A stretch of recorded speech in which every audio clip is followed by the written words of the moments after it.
Hey everybody, Randy Kertz here with Musicians Health Series with Thomas Kertz, no relation. And we're here today to talk about some injury prevention tips for musicians. I am a chiropractor and an acupuncturist by trade. I specialize in treatment of musicians' injuries. I write and lecture on the topic extensively and looking forward to doing the podcast today. Great. Thanks for joining us. It's great to have you and to speak with you. If you can just start by talking a little bit about your background and how you became interested in this work, that would be great. Sure. So I'm a musician and I play bass. And I was interested in a music career for a while. I still make music. I've got a few different projects going, usually at all times. And when I decided I wanted to be a chiropractor, which is 20 odd years ago, probably 22, 20, no, more like 24, 25 years ago anyway. Um, what happened was I had had a career in music as a tour manager and as at various aspects in the industry, some of which were like working at retail or working at record labels. A lot of those things aren't as prevalent now as they used to be, certainly. But also, again, I toured and did a bunch of different things. So I had a well-rounded sort of careers in the music industry. I had a health issue in my mid 20s, and in investigating that, and at that point in my life, I was just thinking about what I was going to do next. Was I going to continue in music? And I became interested in healthcare, and which led me to my current path. Picked up acupuncture along the way. I'm not making it sound like it's just something you just pick up. It's a lifelong study for sure. But the initial intention was to be either a chiropractor or an acupuncturist, as in a doctor of Oriental medicine. And I was equally interested in both at the time. And I went with chiropractic and had my health issue taken care of through traditional Western medicine, and again pursued the acupuncture as it related to my practice and my interests.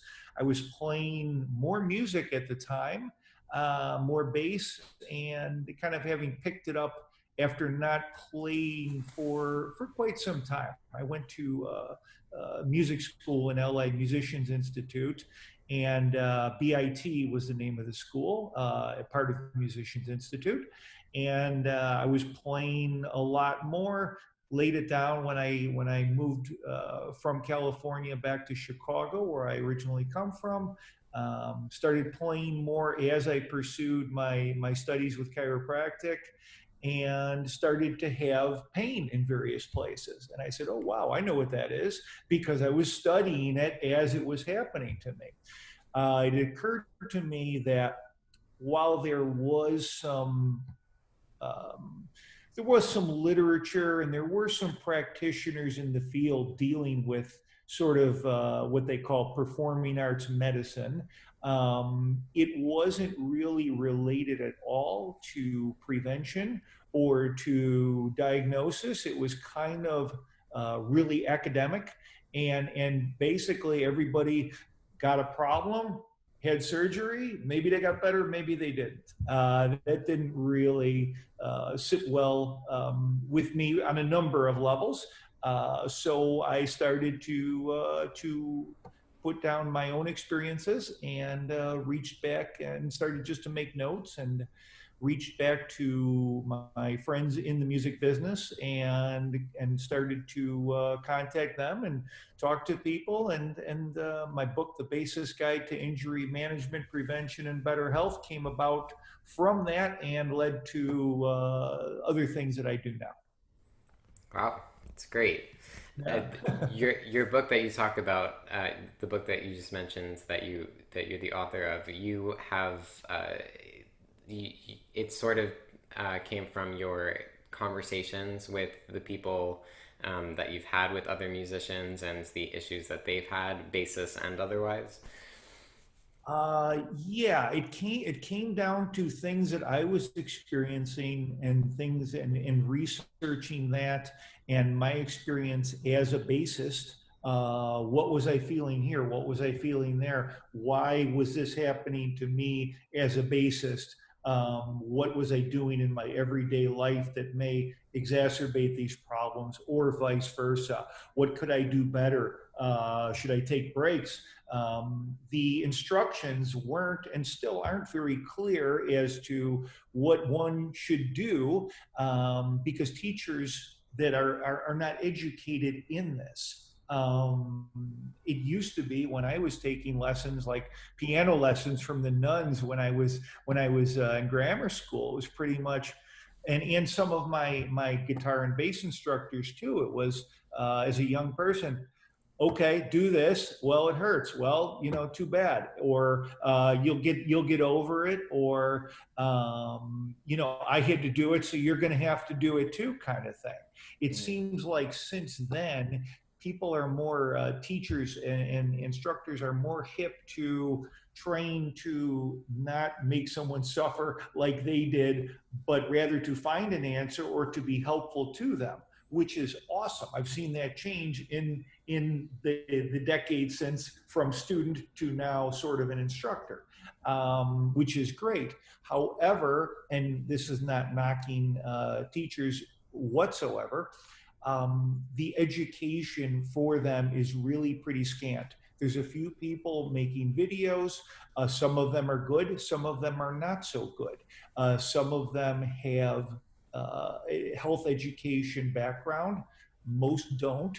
And they're trying to provide any information they can. But if you're a teacher, you're probably also a musician, and you probably maybe also have a regular job, so you're juggling a lot of stuff.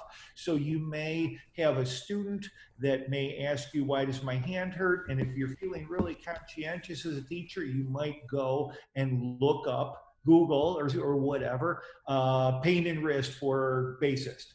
And somebody might come up with a video or an explanation of that, which may or may not correct. Somebody may say, oh, that's carpal tunnel, because they knew somebody who had carpal tunnel. It may not be carpal tunnel at all, and it's highly likely that it isn't, because there's so many other things that it could be. Mm-hmm. But it sounds plausible because somebody says it's carpal tunnel, who may or may not be qualified to say that. And then the teacher or whoever says, aha, or the student says, aha, it's carpal tunnel. Okay, this says, do this for carpal tunnel. And then they give advice, well meaning, based on that, which may or may not be accurate. And again, that's no knock on anybody. That's how it is, and that's the times we're living in. So there. Yeah, yeah, you're right. I mean, I think all of us as teachers have good intentions for our students if they're dealing with pain or injury in some kind of way, and we may or may not give good or not good advice or information. What can we do as teachers if a student is coming to us and they're in pain, or something is wrong? We don't exactly know what to do. We don't want to just Google it and see what it might be. Yeah.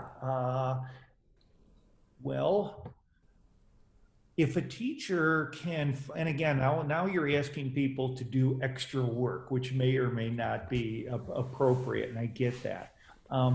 There are some healthcare professionals, and by that I include anybody from a massage therapist up to a neurosurgeon and everybody in between. That to me is a healthcare professional. Sometimes the massage therapist is going to be a lot more helpful than the neurosurgeon, and vice versa, and everybody in between.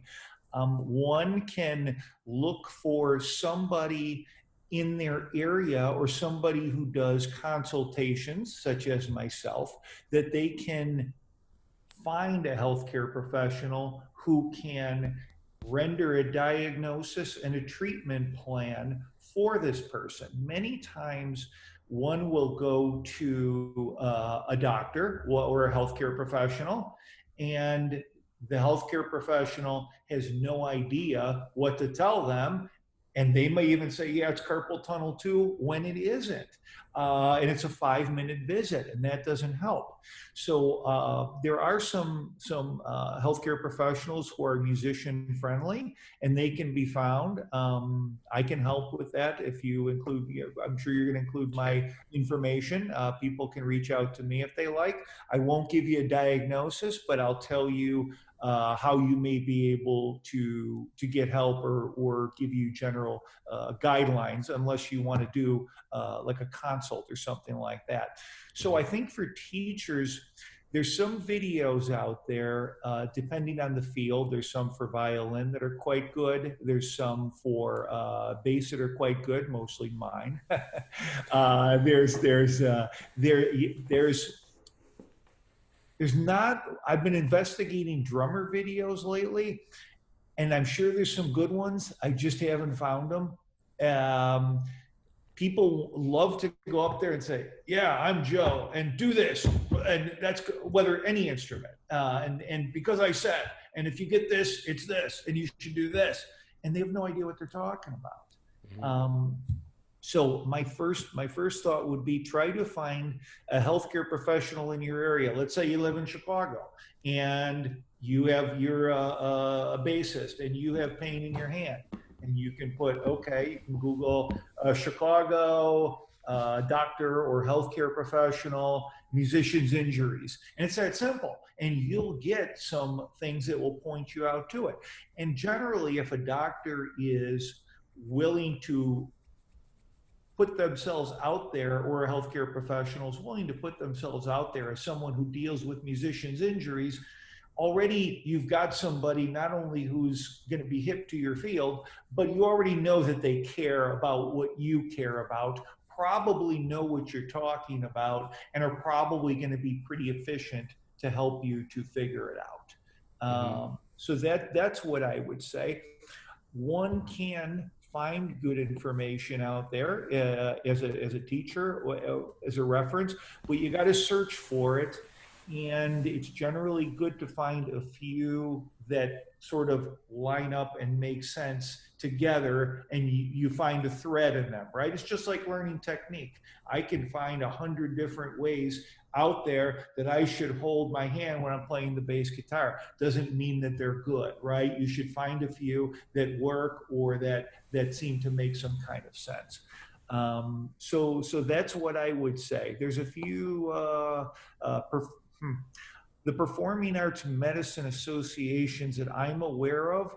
Um, may have referral networks that you can find. You can plug in performing arts medicine and see what you come up with from that. If people email me blindly and say, what is this, what is that, if I think I can lead them in the right place, I'm happy to do so, and I think a lot of other healthcare professionals would be too. Hmm. It's my best advice. Great. When you were going through your own injuries and you were trying to figure out what it was, like you said, when you were moving back to Chicago, I believe is when you said that you were, yeah. Um, did you find that you felt like you needed to figure it out for yourself because you didn't want to reach out to other people, or you found that there was like a stigma associated with reaching out to other people, or healthcare professionals in general? No, not at all. I don't really think that way. So for me, that wouldn't really be applicable.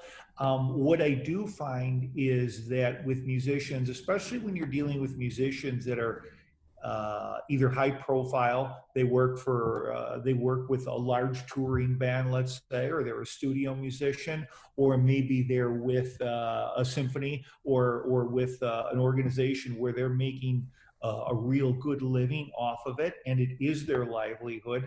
I find there that musicians are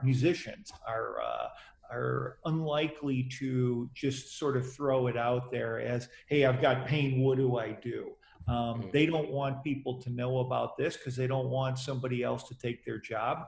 So usually there's going to be either someone close to them that knows of someone who may be able to help, And if they can't, then the chain starts there. Oh, you should go to this person. You should do this, et cetera, et cetera.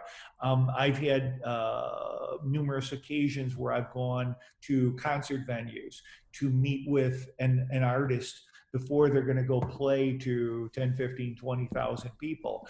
And they want very much to be to have that confidential, which it should be anyway if you're a healthcare professional. But musicians, yeah, they want to keep it. They want to keep it pretty close to the vest because it's very easy to replace somebody a lot of the time in a high level situation with a large band or with an orchestra or somebody like that.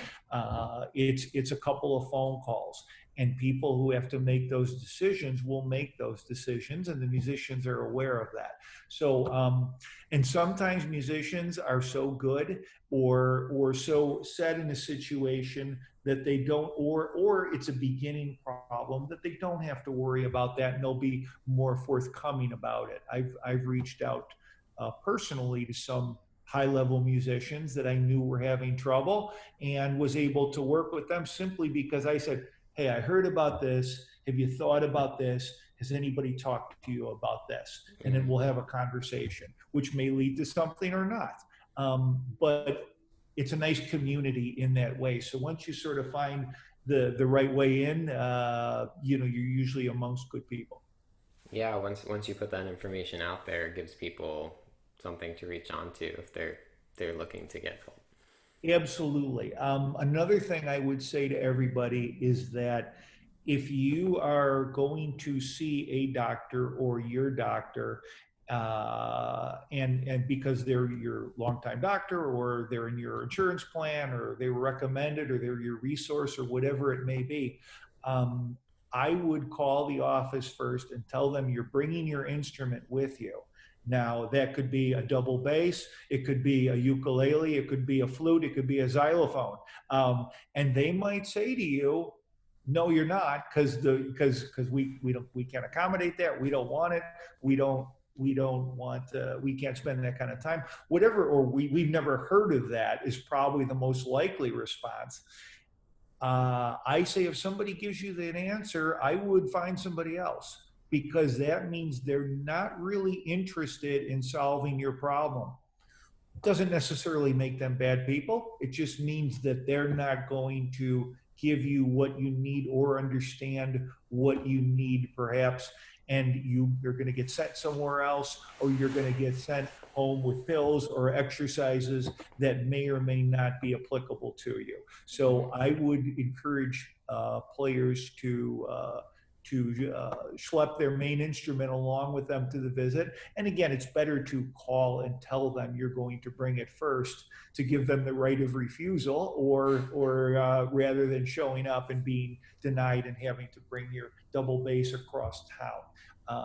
Again, it may save you a good trip and find you a good practitioner in 2 or 3 calls. Something, or who knows, the receptionist, the nurse, somebody might say, you know what, this isn't the guy for you, or this isn't the doc for you. Call Dr. Sheila. She knows all about this. She's over here, or whatever it may be. Mm. Especially because sometimes these injuries or the pain that we feel only happens when we're playing the instrument or doing something. So it's not. It would just be kind of pointless to go there without it. Exactly right. You show up at the doctor's office, and if it's a situation, as you point out, when it's just when they're playing, and the doctor remembers their anatomy pretty well and says, okay, you're bending your wrist a lot. Can you straighten that out a little bit? Yeah, does it hurt now? Okay, try that. Bingo. Yeah. So if they can see what you're doing, it's going to help them to help you better. What are some of the most like common types of injuries that you see either in your patients or in your students?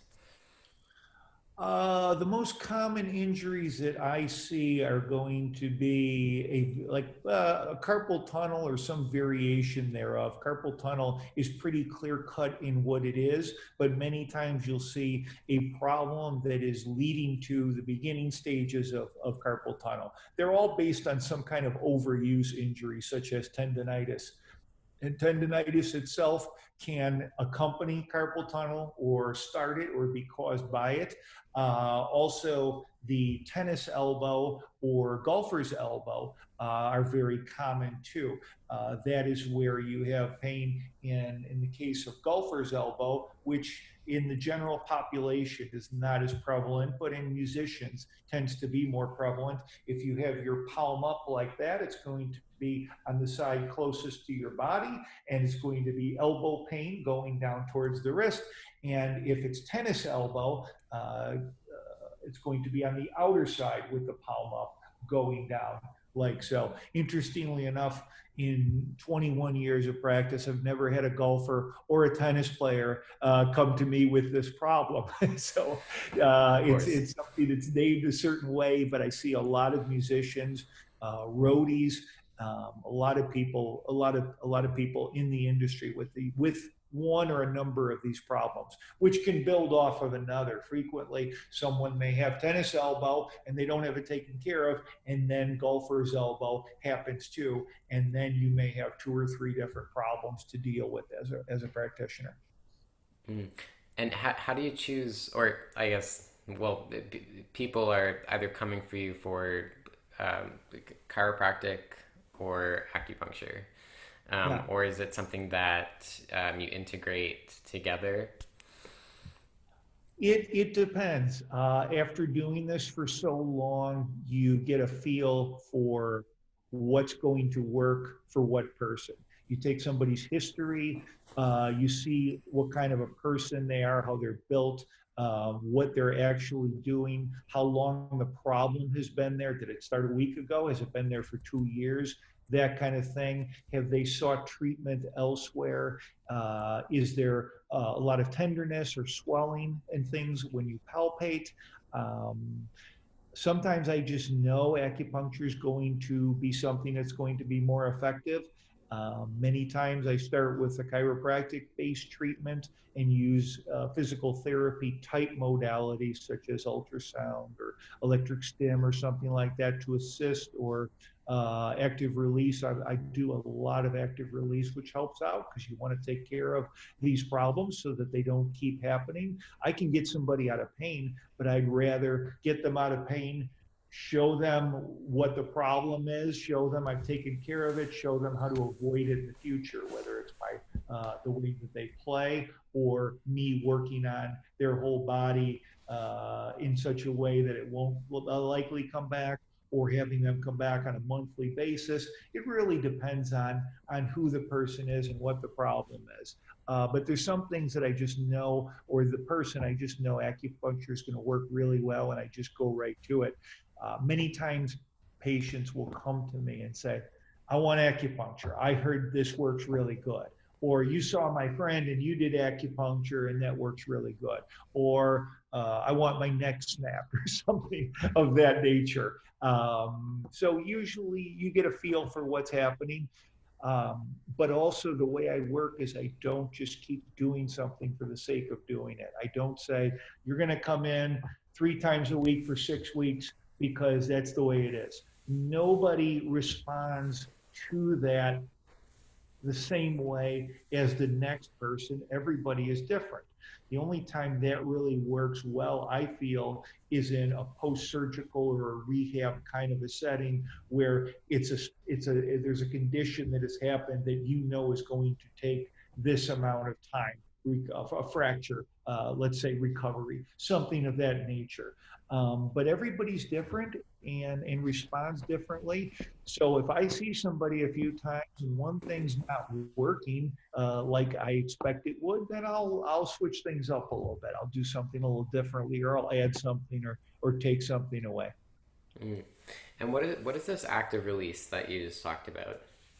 Active release is a form of body work where you find knots in the muscles, which are commonly called trigger points or tender points, or there's a lot of different names for them. If one wants to complicate it with different systems or different schools of thought, essentially all they are tight points in the muscles where you touch them and you feel there's a knot there, and the person goes, ow, many times in the neck and the shoulder, many times in the forearm on the musician.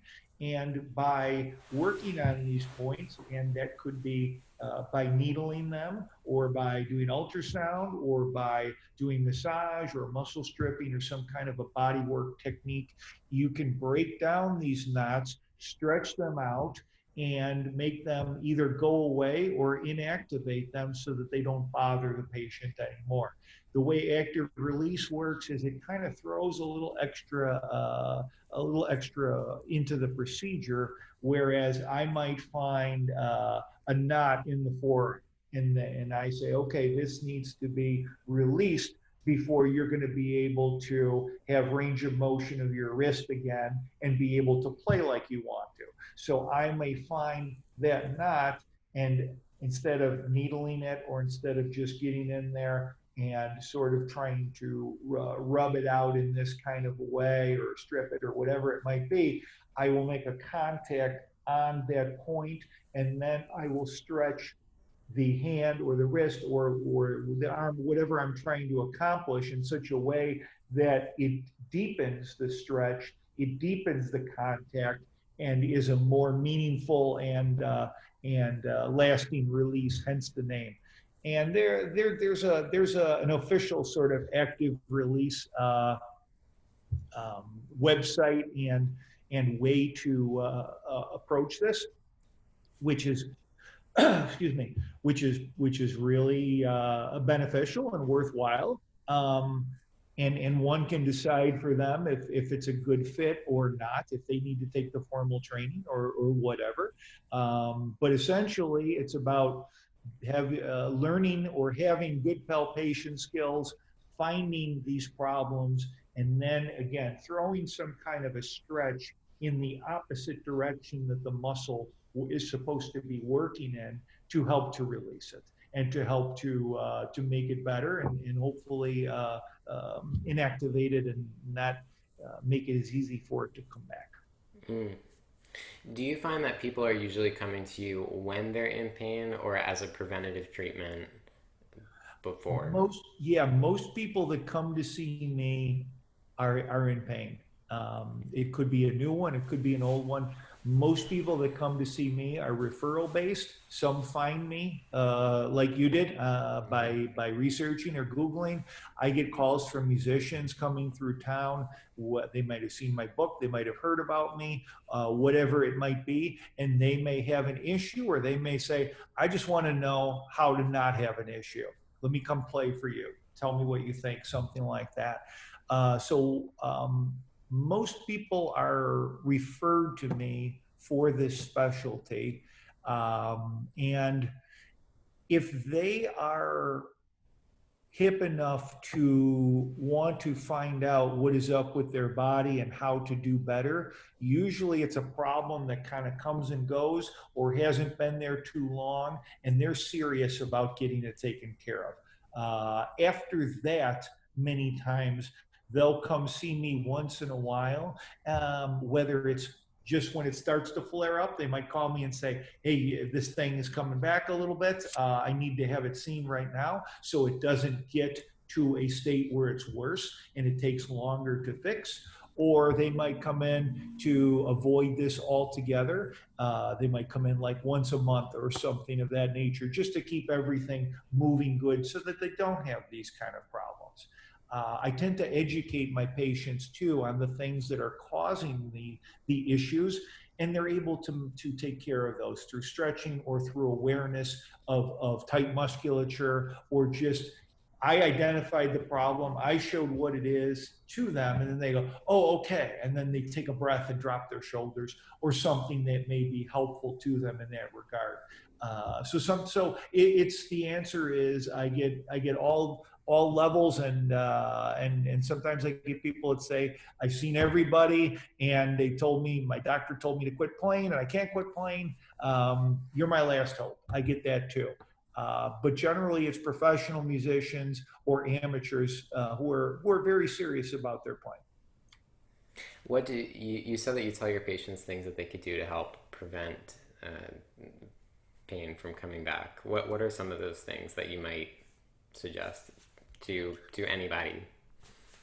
It depends on what the problem is and what caused it. Usually, a musician, I will ask them to bring their instrument in and play for me, and then I will say, okay, your wrist is bent too much, your shoulders are too high, your back is bent, you're doing this, you're looking down too much, how's the action on your instrument, whatever it may be. There's a number of different things that you can look at, and then by making them aware of this problem with their body and themselves and their relation to their instrument, they will then usually put it together and sort of self-correct as they go along, and the likelihood of the problem continuing or coming back is thus decreased. I see. When you have something that's in a specific part of the body, like a pain or injury that's in a specific part of the body, do you focus just on that part of the body, whether you're doing chiropractic or acupuncture, or it's something that kind of you focus on the whole? It all depends on the situation. Many times someone will come into me and let's say they have carpal tunnel. Okay, I diagnose it as carpal tunnel and I go and I treat it and it gets better. Okay, if that's what it took and it gets better, that's fantastic. If I find that it's progressed into another situation, or the carpal tunnel is now going up into the forearm, or it's because it's been tight there for so long, now the elbows are becoming a problem, or if it seems like it's coming from the neck and the shoulder, and it's the way the musician is wearing the strap, or any one of a number of things, I look at the whole and see what I can find that may help to get that better. Sometimes I have to treat the carpal tunnel and the medial epicondylitis and the lateral epicondylitis and the neck trigger points, because they've all sort of conspired to come together to make the one temporary problem several long-term problems. So I look at the individual as a whole, and I treat whatever I need to treat. But I don't just go doing stuff just to do it. For example, many acupuncturists follow patterns or books or protocols where somebody comes in with carpal tunnel and they're getting a needle in their head and in their foot, and all kinds of manner of things like that, which many times works just fine. I tend to not do things just to do them. For example, in my examination of the patient, if they just need local points done and there's nothing else that I find that is integral to that, I'm not going to stick needles all over just for the heck of it, or because some other source or teacher told me to. I know the body well enough to find what needs to be treated, and I focus on it. So many times it will expand into other areas, and many times it doesn't. So it's look at the body as a whole and treat as necessary for me. It seems like it all comes down to the individual's needs, and that every individual is going to be a bit different. Absolutely, and the practitioner too. If the practitioner does the same thing for or to everybody with the same problem, um, that that may work some of the time, but it's not going to work all of the time. 10 people come into my office in a day with low back pain, and it may be the exact same problem. They're all going to respond differently. They're all going to need to be treated differently. And that's how I feel it should be done. Mm. Uh, so, like a side question, right now, are you doing your work? Obviously, not acupuncture, but are you doing your work like via online, or are people still coming in? Is that something that you've had to experiment with during this time? No, my practice during this time of the pandemic has gone up and down. Down firstly, mostly because of simply because of the times, and immunocompromised people and chronic patients. A lot of them should not have been or be coming in, and that's addressed properly. People are being cautious, as they should be. So the practice, while I've been open as essential the whole time, it has dipped and has come up to not quite normal, but close to it now. And I always have done Skype consultations, and I still continue to do those. So I do those. I've seen more of those lately, but mostly people who are able to come to see me, meaning let's say they're within a couple 100 mile radius. I get patients that come farther to see me, but I've got patients that'll come to see me within a couple 100 mile radius of my office that will just come rather than do the Skype thing unless there's a reason for that. So it's Mm, mostly people from other states, other countries, or they just say, hey, I want you to watch me play so I can avoid this, or I have this problem, or my doctor told me this. Can you give me a second opinion? And I can do that. While I can show somebody a stretch, perhaps doing the Skype thing, or show them the area that I think the problem's at, or they can show me, and we can sort of get a diagnosis together. Mine is a very hands-on treatment. So mm, that's why, while my practice dipped for the reasons I told you about for a while, it always was still viable because people need to see you, because it's a very hands-on treatment, not only for diagnosis, but to get the individual better. So I do the Skype, and I've been doing more of those. But again, that's going to be mostly for diagnosis or consultation or second or third opinion, or just, hey, watch me play. How could I do this better? How's my posture? Kind of purposes. gotcha. So, as a saxophonist, I am constantly trying to figure out like what is best for neck straps because a lot of times it just kind of weighs down on you, especially if you're using the larger horns, right? You Sure. said that you were working with a saxophonist in developing neck straps. Can you tell me a little bit more about that?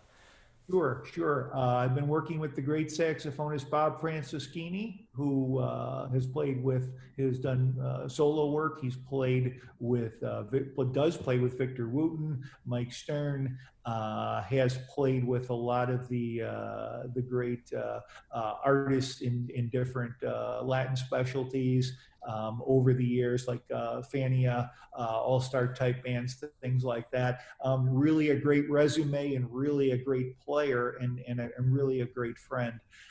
We've been working with the Groove Gear Company to design a strap for him. I've designed a couple of straps for Groove Gear with musicians, for David Ellison of Megadeth, for John Patitucci, and so we've done the sax strap with Bob.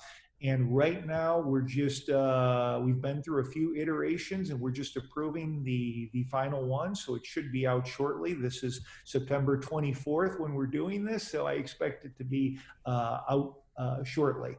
Again, the company is Groove Gear, and what we did is we got together, and similar to what I would do if somebody told me my neck hurts, my back hurts, I watched them play. I asked him what his needs were. I asked him what was good, what was bad. We went over the available options. We went over different options like harnesses and things like that, and we figured out what we, or mostly him as the player, did or didn't like about these things, and went back and forth with the manufacturer to get those.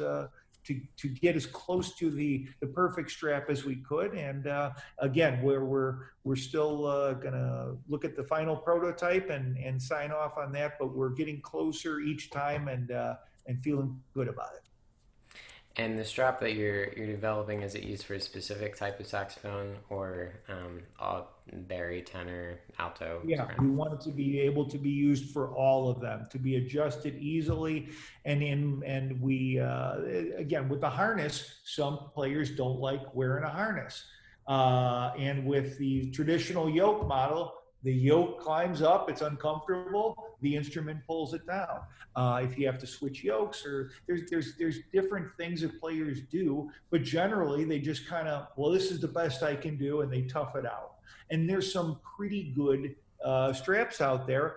But what we found is that they all seem to be the best that they could be, and all missing something in our wildest dreams that we'd like to have. For example, hey, I'd like for this to support all these instruments and not crawl up and not be uncomfortable and not get sweaty, and to do this and to do that. It's like I'd like a guitar that I could just touch a button and it'll go for different pickups, and it'll go to this, and then it'll get shorter when I want to play. You know what I mean? It's just, we just thought, wouldn't this be great if we could do this? And wouldn't this be great if we could do this? Because with this one, we can't do this. With this one, we can't do this. So we worked to figure it out. And again, the proof is upcoming.